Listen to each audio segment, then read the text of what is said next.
ધંધુકામાં બનેલી ધર્મેશ ભરવાડની હત્યાના કેસે સમગ્ર રાજ્યમાં ચકચાર મચાવી દીધી છે।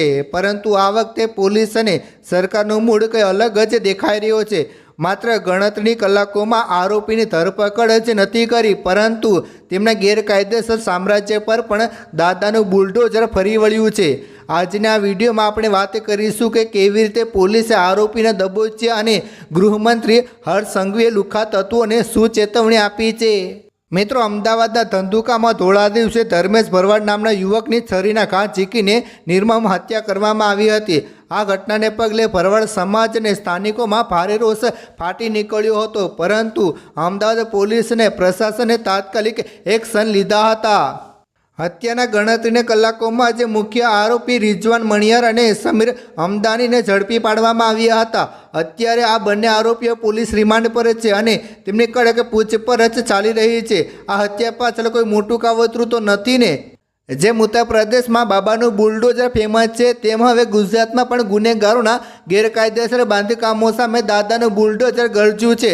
ધંધુકા હત્યા કેસના આરોપીએ જે જગ્યાએ ગેરકાયદેસર દબાણો કર્યા હતા, ત્યાં આજે તંત્ર દ્વારા ભારે પોલીસ બંદોબસ્ત સાથે ડિમોલેશનની કામગીરી કરવામાં આવી હતી। સરકારનો સ્પષ્ટ સંદેશ છે કે જો તમે કાયદો હાથમાં લેશો તો તમારી મિલકતો પર પણ કાયદો પોતાનું કામ કરશે। અમદાવાદના ખાડિયામાં એક જનસભા દરમિયાન ગૃહ રાજ્યમંત્રી હર્ષ સંઘવીએ આ મામલે સિંહ ગર્જના કરી હતી। તેમણે સ્પષ્ટ કર્યું હતું કે કોઈપણ જ્ઞાતિ કે ધર્મનો હત્યારો હશે તેને છોડવામાં આવશે નહીં। સાથે જ તેમણે કિશન ભરવાડ હત્યા કેસનો ઉલ્લેખ કરી જણાવ્યું હતું કે તે કેસના આરોપી મૌલવીઓ હજુ જેલમાં સડે છે અને તેમને જામીન પણ મળવા દીધા નથી। લુખ્ખા તત્વોને ચેતવણી આપતા કહ્યું કે જો કોઈ બહેન દીકરી સામે નજર ઉઠાવશે તો પોલીસ એવી હાલત કરશે કે તે 6 મહિના સુધી ઘરની બહાર નીકળવા જેવો નહીં રહે। મિત્રો, ગુજરાત પોલીસના કડક કાર્યવાહી વિશે તમારું શું માનવું છે?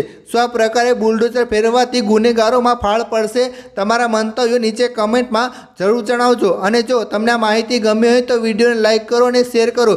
ગુજરાતની આ વિશે અન્ય માહિતી જોવા માટે અમારી ચેનલ મિસ્ટર ગુજુ જ્ઞાનીને હમણાં જ સબસ્ક્રાઈબ કરો। ખાસ નોંધ, આ વિડીયો જાહેરમાં ઉપલબ્ધ માહિતી અને મીડિયા રિપોર્ટ્સ પર આધારિત છે।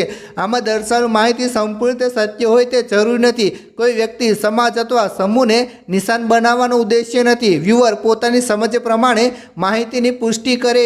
હિંસા કરનારા ટોળા સામે પણ કાર્યવાહી। મિત્રો, માત્ર હત્યારાઓ જ નહીં, પરંતુ હત્યા બાદ જે ટોળાએ દુકાનો પર હુમલા કર્યા અને આગપંચી કરી હતી, તેમના પર પણ પોલીસે સકંજો કસ્યો છે। આશરે 125 લોકોના ટોળા સામે ફરિયાદ નોંધાવવામાં આવી છે ને કાયદો હાથમાં લેનાર કોઈપણને છોડવામાં નહીં આવે તેવી કડક ચેતવણી આપવામાં આવી છે। ધર્મેશ ભરવાડ હત્યા કેસમાં પોલીસના કાર્યવાહી વિશે તમારું